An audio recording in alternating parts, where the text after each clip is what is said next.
Hello, everybody, and welcome to the latest chat with Ken. Andrew and I are sniggering here because we've just done about 5 or 10 minutes of recording and I forgot to hit the record button. Anyway, now I've confessed to my sins. Welcome. Just to let you know, if you're watching this, we're recording this on the 26th of May. And the reason I'm saying that is because quite often things that we discuss change after the event.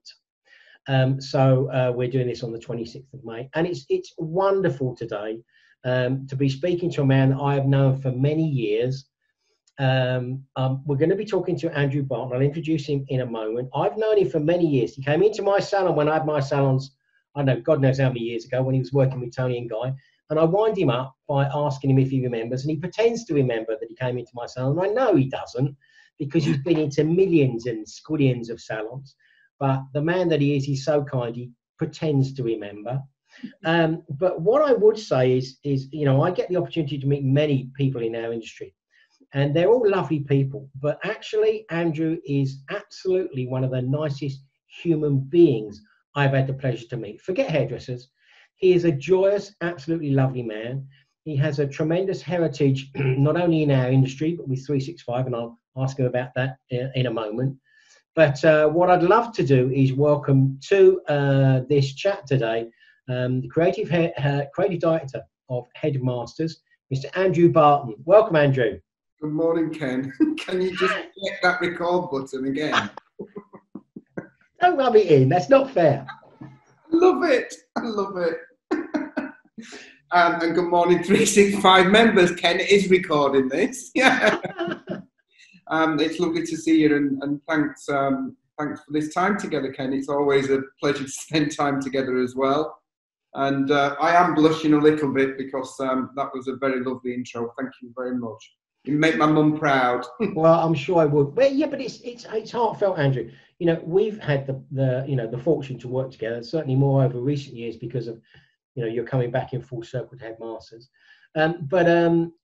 Whenever I've met you, it's been nothing but wonderful. And I have to say, you guys out there, Andrew actually contacted me last week and said, would you like me to do a chat? And of course I would, but I'm always very wary of asking people because everyone's, you know, so busy. But of course I leapt at the opportunity to a chat with Andrew because Andrew has heritage with 365. Tell us a little bit about that, Andrew. So my career as a hairdresser started with a traditional hairdressing apprenticeship in a village salon in Yorkshire, in Barnsley, in my hometown. And it was a 365 member salon. This was in the early 1980s, albeit a village salon with huge standards and qualities and procedures and policy for everything they did as a business. And it was that training and that foundation that kind of helped me to build the standards that I've practiced ever since. And much of that came from kind of the concepts and the support around 365 and that salon being a 365 member salon. And you're absolutely right, Ken. It is interesting that it's now done a full circular in terms of now that I work with the Headmasters Group as Creative and Communications Director. As you know, we've been a founder member of 365 throughout its history. So 365 has kind of cut me open. It's kind of in my blood. You know, it's around me all the time. And it is funny, you know, it's funny how you meet people. And I love it, you know, as director of 365, I love it. I'll be somewhere and someone will come up to me and they'll say, oh, I work for a 365. And it's amazing how 365 over the years has in some way touched so many people's lives, and people have taken the information, whether they've stayed with 365, you know, forever or not.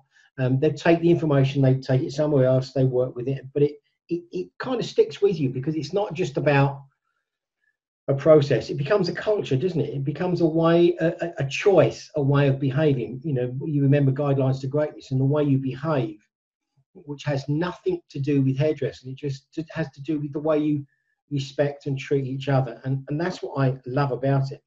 And yeah, you coming back round to Headmasters is fascinating. It's also fascinating to see you running a salon again, Andrew, with all the challenges, and we'll talk more about that. But forget what's happened with Mayfair, because maybe we'll touch on that later, because that you were due to be on our stage a month ago telling us that story. And I want to save that story for another day, but we might touch on it a bit. But how does it feel running a salon again? It's super exciting, working with a team again. My career has been very, very rewarding in so many ways, in that I've worked backstage at catwalk fashion shows, London Fashion Week, etc. I've worked in royal palaces, I've done TV set, movie, I teach all over the world. But my most rewarding day, after 3 decades of trying to get from behind the chair, my most rewarding day is the day a week that I'm in the salon with my clients, looking after them and working with the rest of the team. So the rewards of being a salon owner are fantastic. I am very blessed in that there's a lot of operational support because I work with a franchise organisation, and I wear 2 hats as well, Ken. It's quite interesting because I'm part of the senior management team at Headmasters.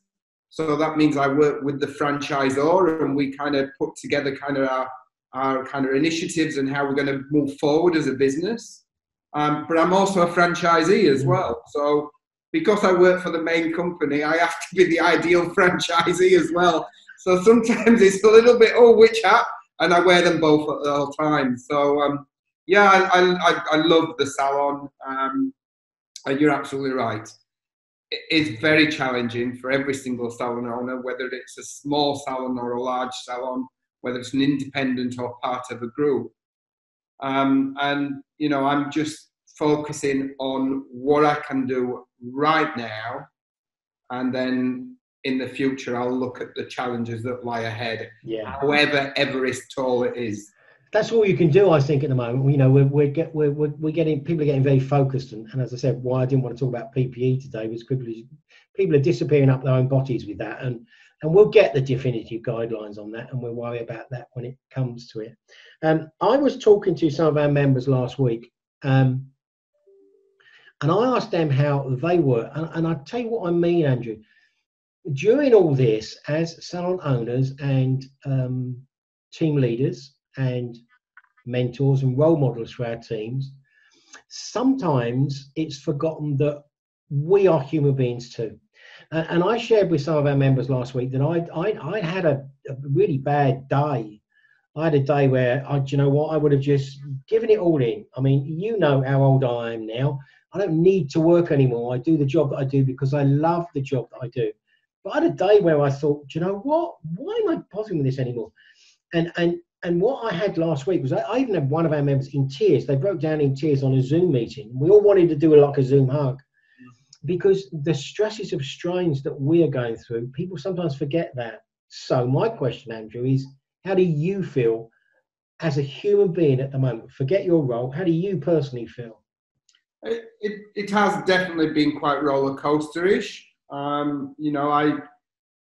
I've revisited some meditation practices that I've used in life before, and they've been really helpful. They've helped me to kind of focus on much of the abundance there is around me. I think we have matching tans, so we have been absolutely blessed with this. We've been lucky, haven't we? Yeah, I mean, 8-9 weeks of weather like this, it's been incredible. I'm quite blessed because we have a place in London, and we live in Hove in Brighton as well, so I'm literally steps from the sea. So I've been using my much extended dog walking as well. So I guess I could rant on for ages about it, but the one thing that I have been doing is really making sure that each day has got kind of a routine. So I'm getting up for work as I would normally get up for work.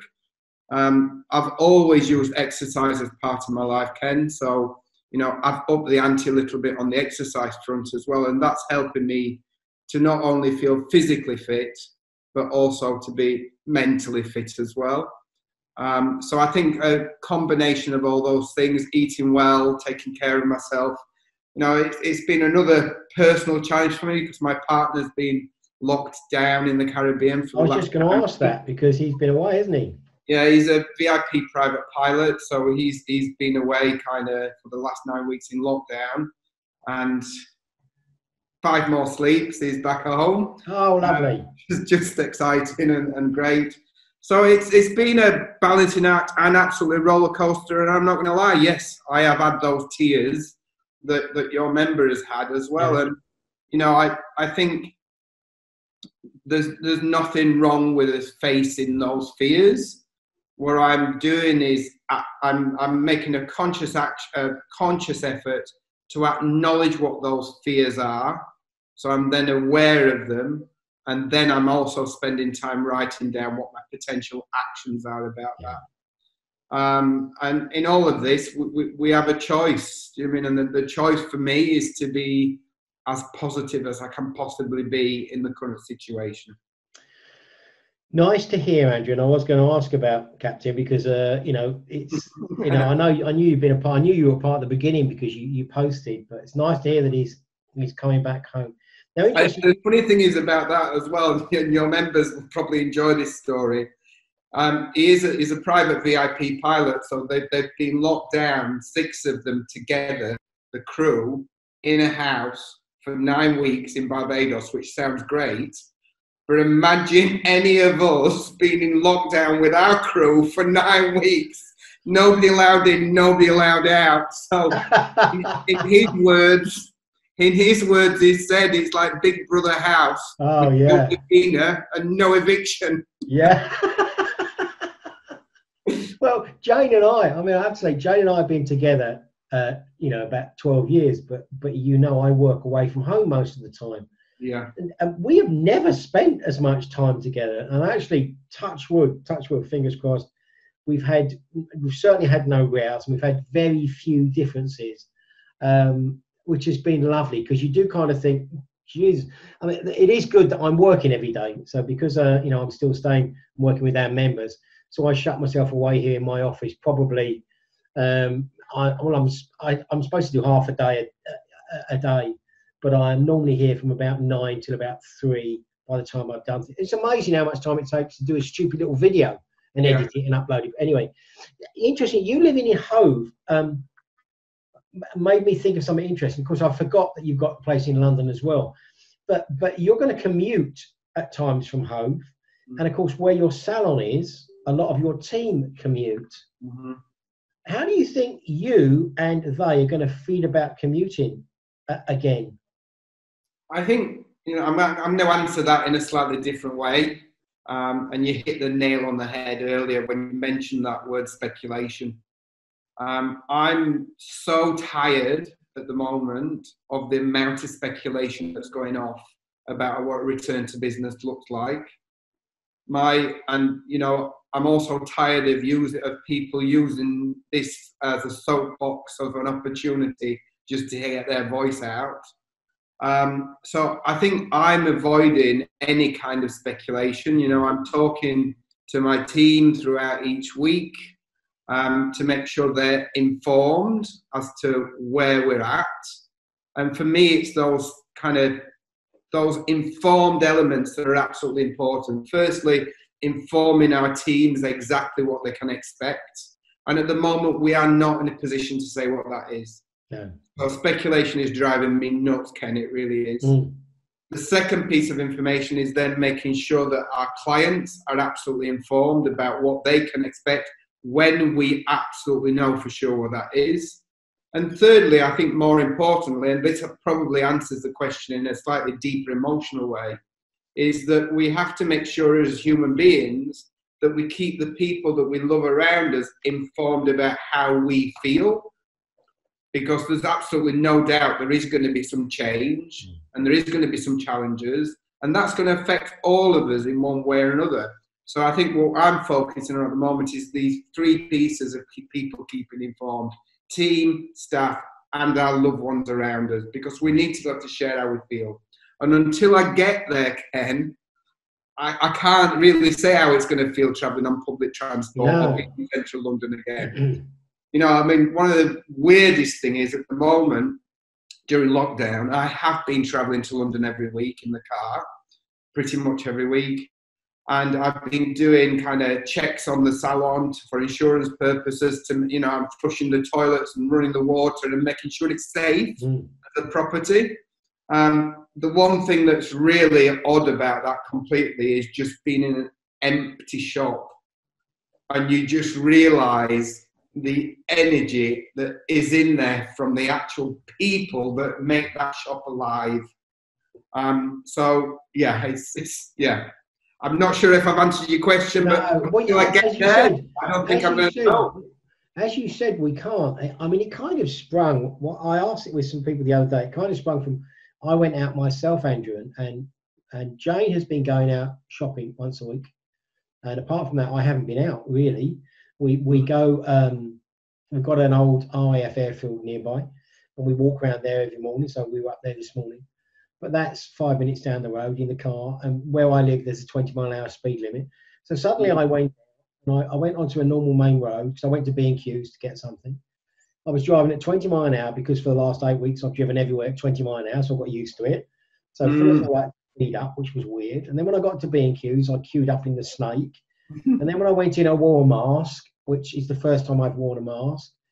And then when I came out, I was apprehensive all the way around, because there were people, you know, we're told to go like this, and then people suddenly turn around and go back. And, yeah.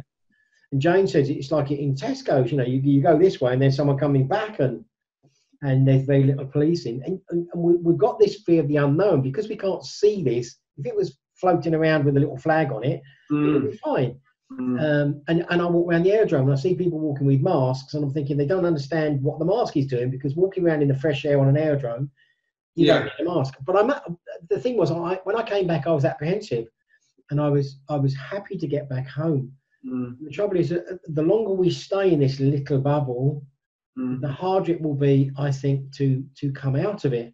And you said it, we need to reassure people, but we mustn't forget that someone needs to reassure us. Absolutely. And I think it's going to be us sticking together, I think, that will reassure us. Absolutely. And there is absolutely no doubt that we all in business have got challenges ahead when we get back to business. You know, closing a salon for a day or 2 or 3 days is massive for a business. Let alone closing it for 4 months, 3-4 months. So the challenge ahead is Mount Everest, without a doubt. And we are all going to feel certain stresses and pressures around that. So it's important that we do share that with the people that love us and the people that are around us, so they know what we're going through. Okay, so let's get into some, because people will maybe want to think of, some practical things that we might be able to help them with. So as a group, you know, I've been saying to some salon owners, maybe now is the time to consider I've made people look at their salons, look at their service, and look at the profitability of the services they're doing. And historically, as an industry, and actually beauty is even worse than hairdressing for this, they've done services that weren't profitable. They've done services because people wanted them, but they were lost leaders. And I don't think we're going to have the time or the money to do lost leaders when we get back. So what I'd say, have you done any thinking of, Headmasters, or you thought about any changes that you might make to your service mix, to the services you're offering, to maybe either not do some services for, so prime example, if you've got a salon that's doing children and dry cuts, I don't think when they come out of it, they're going to be able to do those initially, because they won't have the time or, you know, necessarily to do that. But there are some services that we do that we've costed wrong. I've got people looking at truly breaking down the costs of a service. And I found salons that when they've actually looked at some of the services they deliver and the true costs involved, they've gone, Jesus, we're charging it wrong. Have you had time, or have you got any thoughts on things that you might change regarding that when you go back? Again, we're avoiding kind of speculation of what the return to business looks like. And I think all of us in the industry are living in hope that by July the 4th, which looks like the return date, some of the measures may have been relaxed. You know, a lot of the measures that are out there at the moment have been introduced to our European associates in America and around the world when the situation was much deeper and kind of higher crisis point. So the hope is by the 4th of July, some of the measures may have been a bit more relaxed. We're very keen to make sure that our clients are supported through this as well. So, you know, we have various kind of schemes like our VIP discount scheme for those loyal clients that are with us. You know, we've always kind of priced a low price for a children's haircut. But, you know, most of the children that we see their parents, we see their aunts, their uncles, their grandparents. So again, that's part of a loyalty scheme that we have for our clients, and introducing those kids into our business often means that we retain them and stay with them. You know, our business at Headmasters, in 2 years' time, we celebrate our 40th year in business. So a lot of the practices that we have been with us for many decades, Ken, from the first salon to now 53 salons. Throughout a year, we work on various kind of marketing projects that attract clients in, and it's usually through a service, either being colour or it's dry styling or it's braiding. So yes, we will review some of those practices for when we return. But until we really know kind of what that footprint looks like as to how many clients we can have in the salon, we're resisting really kind of looking too far ahead. What we are also looking at is how we keep clients informed in terms of rebooking their appointments. So we've had an online kind of registration for appointments going now for at least 4 weeks, where clients can register their request for an appointment. Obviously, they will then kind of have some kind of priority in our booking system, as will the clients that we had in March, April, May, and now June booked in before we kind of take general appointments. You know, for us around shift systems, which there's been a lot of discussion around, we've always run a business working 7 days a week anyway. Most of us, we open pretty much 9 till 9 for 5 days of the week. And that's always been our business model. So we don't see that we're going to have to make too much tweaking, because we've always had split shifts of teams working in the business anyway. So I think, you know, in terms of safeguarding our clients and our staff and our teams around PPE and kind of protection, then we'll cross that bridge when we get to it. You know, I think what has been brilliant throughout this crisis is people like yourselves, Ken, through 365, you know, also all the major manufacturers, you know, the Hairdressing Hair and Barber Council, the Hairdressers Federation. There's been these incredible kind of initiatives happening to support everybody and help everybody to navigate it. You know, for us at Headmasters, navigation has been a huge piece for us, but we have an operations team as well that has been able to help navigate through that process. So we're preparing, and we're preparing for really every eventuality. But when it comes to cost and value for money, we want to make sure that our guests don't feel like they're being monopolised by the situation. Yeah. And we hope that this isn't going to be a lasting situation.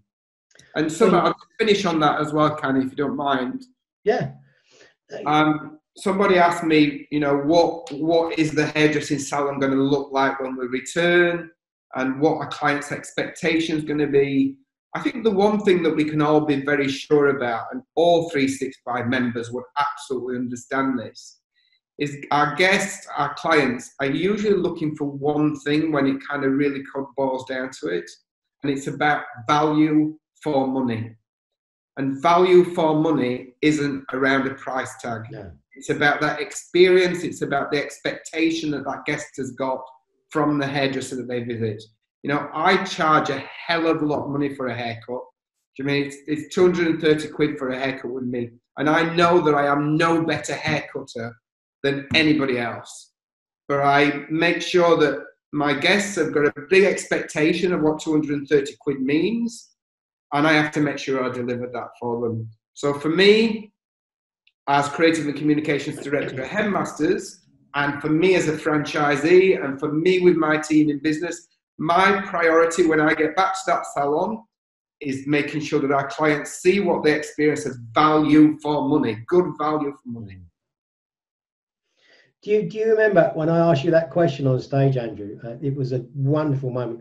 We were at a symposium and you were sitting on stage, and I asked you what your average income per guest was, and you said you had no idea. And I said, well, if you were a member of 365, you'd be in trouble with me because you don't know. So I said, well, what do you charge for a haircut? And at the time you were with Urban Retreat, and I think your price was even dearer there, wasn't it? Yeah. And I remember you sat on that stage and you said, you know, I charge X. And you said, but that's ridiculous. And you could see the members going, at what you charge. And then when you said, but that's ridiculous, you could see them going, oh, that can. And you said, but because no haircut's worth that. And you said, but people don't come to me for the haircut. And you've just confirmed why people come to you. And it's and value for money, as you rightly said, not about price. People don't come to you just for your haircut, because in the salons that you've worked in, there are lots of fabulous hairdressers. Yeah. But there's only one Andrew Barton. That's why they pay it. True? And there's only one of everybody. We're all unique. Absolutely one of everybody. You know, I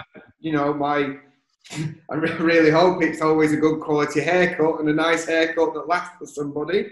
But it is about that experience, and it's about kind of what I put into that hour of appointment time that I'm with that client. The questions that I ask about them, the information that I get from them, for me to be able to give them the advice that they want from me. Because ultimately, you know, I think that's something that I learned 30 years ago with 365, was that every guest that we ever meet, the number one priority is advice that they're looking for, and advice from that expert. So for me, it's all about me constantly asking questions to get information, to be able to give them the advice that they expect from me. So that because one of the things that and I know we're kind of talking about something that we said we weren't talking about, but I think we all kind of know that we're probably, because every country's ended up more or less the same. I think we'll wear masks, and that face-to-face thing is we're going to have to talk through mirrors maybe, instead of, certainly in Germany, I've got a family in Germany and they have to consult through the mirror. It's making that, because we're used to doing what, I mean, you and I sitting here now, you and I are both looking at our faces when we know we should be looking at the camera. True? Yeah. Because we can't help but look at your face, which is down here, instead of the camera, which is up there. Yeah. Now, when we're not used, so I used to hate talking to a mirror. And sometimes, you know, and some clients get used to it, and I used to turn them around because I'd always want to talk to them. I know that if I were going back in the salon, I would find that a struggle, because I have to make that eye contact. You're going to find that a challenge, aren't you? Because you're that same sort of person. You know, you and I talk on stage and we talk to each other, and the audience just have to listen. I'm doing it now. Toucher as well. I'm kind of forever kind of touching and hugging. And so, but do you know what? Again, Ken, it's speculation, and it's just driving me mad. And I wish people would stop fueling this negativity about what the ifs and maybes and wannabes are going to be. So we don't know. Are you still hanging out? Are you still hoping? I'm interrupting you. Shush. And even if it starts off like that for a few weeks, it's not going to be like this forever. Sorry, but I just. But I tell you what, I miss most: hugging people. Yeah. Oh, come here. I know, it's just weird, isn't it? You know, to not be able to hug someone, because you get clients that you've known for years and you love them dearly. To not be able to give them a hug is going to be weird. Yeah, we'll move on. Try not to have your partner around for 9 weeks. I'm not going to ask. I don't want to go there. You do realise he's got to self-isolate, stay in another room, and you can't go anywhere near him. And I'm going to send the police round to check Andrew, right? I've already warned the neighbours. Okay, let's think about this. I know you said about the fact that you already operate shifts, and I know that you guys have great hours in the salon. But there are going to be days like Saturdays, we're say in Mayfair, where you're normally rammed. Are you going to reduce and not use positions, or are you not going to make any decisions on that yet? We're not making those decisions. As I say, I mean, as a business, we're preparing for every eventuality. And, you know, our directors and the senior management team are really just avoiding speculation at the moment. And as soon as we have more definite 100% information, then we will share it with our teams and our clients, I guess. Let's go totally somewhere different then. Okay. I'm not trying to avoid it. No, I know you're not. I know you're not. And I you know, I get fed up with it, and I certainly don't want to talk about where we're going to get our masks from. But you know, let's move on to something totally different, because I think this is very interesting, and I also know that it's very important to you at the moment, because of ABLE. So we'll talk about ABLE, and people here won't know about ABLE, so you can explain ABLE. But why I'm going to move to this is because a lot of salons, when they return to work, they've said to me, what are they going to do about their apprentices? And we know the government have now dealt with that, I believe, with respect to end dates and that sort of thing. But, you know, I've had some salons say to me, when we get back into the salon, are we going to have the time and the resources to work with apprentices? We've got salons that have got apprentices kind of on hold, kids that are leaving school in the summer and have already agreed to come to work in a salon, and salons are saying, should we take them on? Now, I know that, you know, with Headmasters, you've got the resources to go, you know what, we will still take them on because you need them. But if you think about, you know, those questions, how do you think going back to this for most salons that don't have academies they can use, that don't have those sort of resources, how do you think this will impact training of youngsters in the future? Or certainly when we get back and then in the future? Yeah, I mean, I think you're right. I mean, one of the things that is fantastic for us at Headmasters is, you know, the company is set up to, a majority of the salons are company owned and then others are franchised. You know, the franchise arrangement works very well because it means that the salons are supported from an educational, from a training perspective, marketing and PR, and all those other benefits that a franchisee gets. And that includes our initiatives and approach around training apprentices. The future of training apprenticeships for me has just literally just been put on hold. One of the bigger challenges that we've got has been attracting young people into the industry to be apprentices. So I think once we get back to work, we will be absolutely back on our focus of how we make hairdressing look as a career attractive to young people wanting to join working in salons. And then we'll be looking at refining and redefining some of the training that we do for our apprentices. You know, at Headmasters, we make a huge commitment to our trainees, to our apprentices, in that they attend 2 days a week. Sorry, did I do that the right way? 2 days a week training off-site. So, you know, one day is they go to a training academy where they kind of complete all their qualifications. And then the second day they work in our training hubs across kind of our network. So we make a big investment in apprentices in 2 days a week. So that means they're only really in the salon 3 days a week. But that's the investment that we make. And our approach will absolutely be about kind of how we continue to make that investment into the young people that we train. The same as well on the opposite side of the scale, we will be looking at how we reward and initiate and incentivize our lead stylists that are doing kind of brilliant work. Do you mean? So, you know, we've got our Honours and A-Listers program that are kind of our most successful stylists in the salons. So in some ways, Ken, it is going to be business back to normal. Do you know what I mean? We need to carry on with a lot of the kind of initiatives that have worked for us as a business. And, you know, you touched there on ABLE. That's a completely different, separate entity. So I can share kind of some things about ABLE if you'd like to share some things about ABLE. You might as well, Andrew. I'll give you free rein. Thank you very much. So ABLE is a completely new, very exciting training scholarship that I created, and it's the abbreviation ABLE of Andrew Barton London Education. That did come on a beer mat in a pub. It worked well though, didn't it? It did. Yeah. And what ABLE does is, the objective is to able people, when they come out of training in further education, to be more able for the world of work and for the salon floor. And I, over time, became quite tired of listening to this constant debate of the industry trains better than further education do. And I thought there has to be a bridge here between industry and further education. And of course, there is a bridge in many ways with things like MBQ, City and Girls, BTCT, because that is a bridge.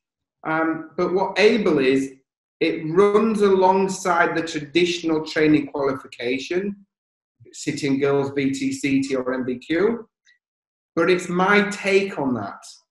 So it's how I would do a shampoo, it's how I would do a consultation, how I'd graduate, how I'd do a blow dry or a roller setter or whatever it is. So the student that studies the program in a further education college does their technical qualification, but alongside it, they also complete their ABLE qualification with the objective that when they finish, two big objectives. Firstly, they are more able to work in our salons. And secondly, they've got higher aspirations of a career in hairdressing. So that's what ABLE's about. But essentially, it works in further education colleges. But my feeling is it's more geared towards the practical skills, isn't it? It's a mixture of both. I mean, some of the learning is online and digital. So it's not always kind of me being in the classroom. The lecturers get a hell of a lot of support around CPD, so continual professional development. And yeah, it's practical based, that they have to kind of work through a number of elements that runs alongside the traditional training qualification. But my take on those elements. Fascinating. I love it. I love it. You know, well, you've heard my opinions on the current training in hairdressing at the moment, and I think we have to totally reinvent the education for our youngsters. I love the fact that headmasters devote 2 days a week, and I think 2, if not 3, should be devoted, because we want to get people on the floor quicker. Mm-hmm. Youngsters nowadays don't want to take 3 years and then be told they're not good enough to go on the floor. They want a year or two. I remember, I'm sorry to interrupt, but I remember when I was trained as an apprentice, I was literally a human section clip. Do you mean? And yes, I swept up, I did towels, I did laundry, I did washing of hair, neutralizing, all that. But when I wasn't doing those things, I was a human section clip. Holding hair. Absolutely. And, it was wonderful because all I wanted to do was do hair. Yeah. So, that's the way that I work with my team. I kind of encourage them to work with our apprentices like that, to get them involved as much as possible, so they stay excited and they're kind of informed about what hairdressing looks like for them. They feel involved. Okay, I'm now going to, this is crystal ball, not speculation, okay? Just a minute. Crystal ball, not speculation. So polish your crystal balls, all right? Okay, when we go back after this, there'll be this initial tsunami of clients that we'll get ourselves through. What do you think it's going to be like after that, long term? Because there are, and I confessed to my members the other day, I used a box colour on Jane because, to do her hair whilst, and she normally goes to a salon, so I won't colour at home. And she's already said she's not going back, because there's some people out there that have got great results from some of the products out there. Yesterday in the Sunday papers, there was Holly Willoughby, doing practical demonstrations of how to colour hair. So do you think there will be any long-term effects? I've said to people, well, you've got to stop doing just regrowth. Those simple things that people can do at home, you've got to do far more than that. Mm-hmm. So my feeling is that we've got to get more creative to make it more worthwhile coming to the hairdresser. What do you think? We constantly talk about bespoke colour service for all of our guests, and a bespoke colour service isn't one box or one tube. I've always encouraged my stylists to mix in front of the guest and the client, so they see kind of the technical approach. the stylists that I've worked with, I've always insisted that it's never just one tube. It's a squeeze of this, it's a squeeze of that, it's a squeeze of that. It's important that we keep records of everything that we do, because what we also know as well, if you keep using that same box colour, or if you keep using that same professional colour, the same colour, the hair can only do one or two things. It either gets darker and darker and darker, or it gets lighter and lighter and lighter. So it's about bespoke, it's about that consultation, and it's about adjusting the formula. You know, I've seen far too many times hairdressers that have already got the colour mixed up in a bowl before a guest arrives. Before the clients even come to the door. Absolutely. Do you mean, again, how can you do that? The colour will not stay the same by you mixing the same formula time and time again. It will only get darker and darker, or lighter and lighter and lighter. So it's about constantly adjusting and back to informing that guest what you're doing and why. So it's really not a worry for me, because I see what we do in the salon as being a very, very different practice. Also, what we've got to remember as well, for most of our guests, their experience with us is not just about the physical change that's going to happen to their colour or the length of their hair.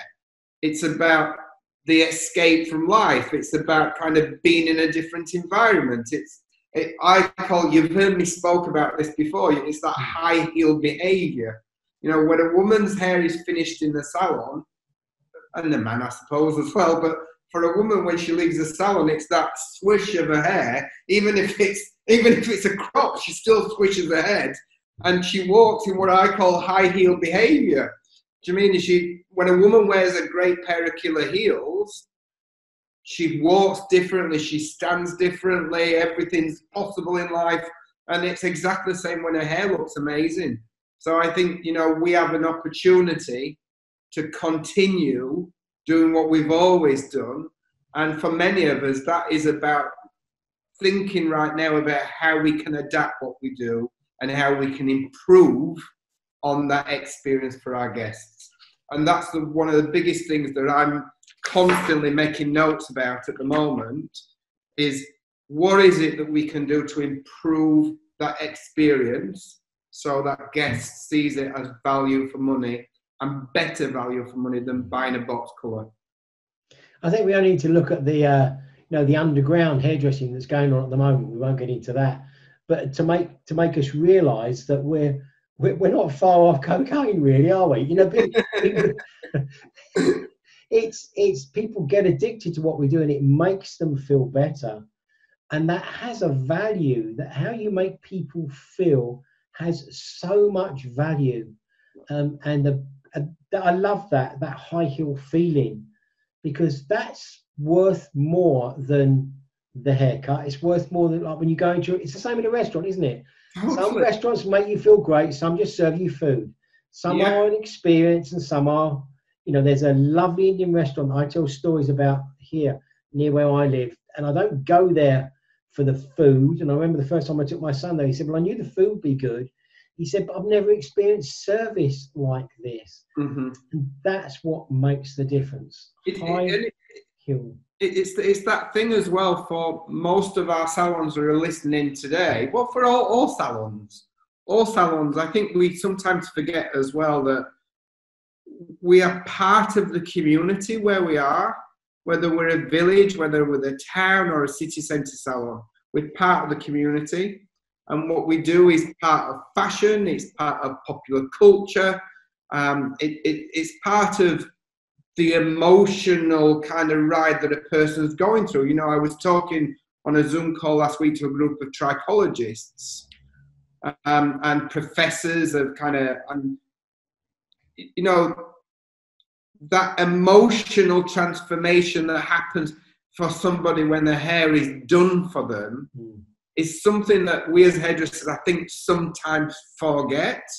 And I remember when I was doing the 10 Years Younger makeover program on TV, one of the biggest learns for me during that time was around appreciating the power of transformation. But the power of transformation is not only about how somebody looks, but how they feel about themselves. And that for me is kind of the reason why I still practice hairdressing today, because it's the biggest cocaine. it's the biggest kind of drug. I'm going to live to regret that, Andrew. I'm going to live to regret that. But it's that, wow, that buzz of making somebody feel better as well as looking better as well. So, you know, going back to your question, Ken, about box colour, for me, I'm not even putting it on my radar. Do you mean? Because I know with my guests and my team's guests and our company's guests, our focus is about bespoke colour, it's about service, it's about good value for money and having a great experience. Great. Okay. I'm going for president. We've chatted. We've done over an hour. Wow. Including the full start. But Andrew, so before we go, is there anything you want to say before I wind this up?